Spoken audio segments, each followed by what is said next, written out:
سلام. در مرحله اول با ولوم فانکشن حالت کانوکشن رو انتخاب کرده و بعد از اون دکمه اینتر را فشار میدیم. توسط ولوم کنترل اون دمایی که مد نظرمون هست برای پیشگرمایش رو تنظیم میکنیم.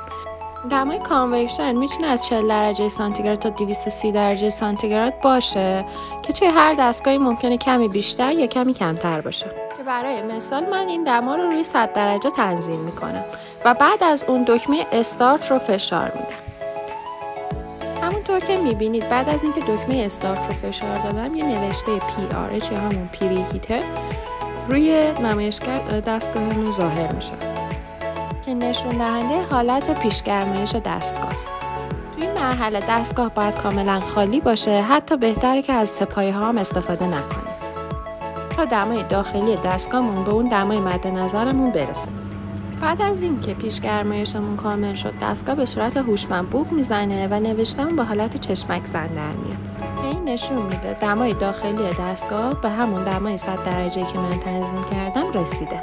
توی این مرحله یک بار دکمه استاپ رو فشار میدیم تا نمایشگر زمانمون فعال میشه و بعد میتونیم قالبمون رو داخل دستگاه بذاریم و با ولوم کنترل زمان پختمون رو تنظیم کنیم و در نهایت دکمه استارت رو فشار بدیم تا پخت با کانوکشنمون اجرا بشه.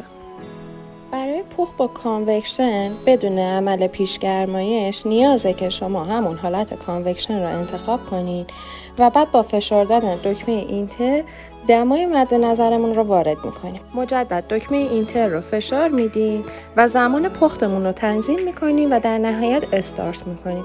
این حالت برای مواقعی که نیاز به پیشگرمایش نداریم. من المیرا هستم و خوشحال میشم به پیج آشپزی با المیرا سر بزنید. اگر این آموزش رو دوست داشتین و به آموزش‌های بیشتری با سولاردوم نیاز داشتین توی کامنت ها نظرتون رو بگین.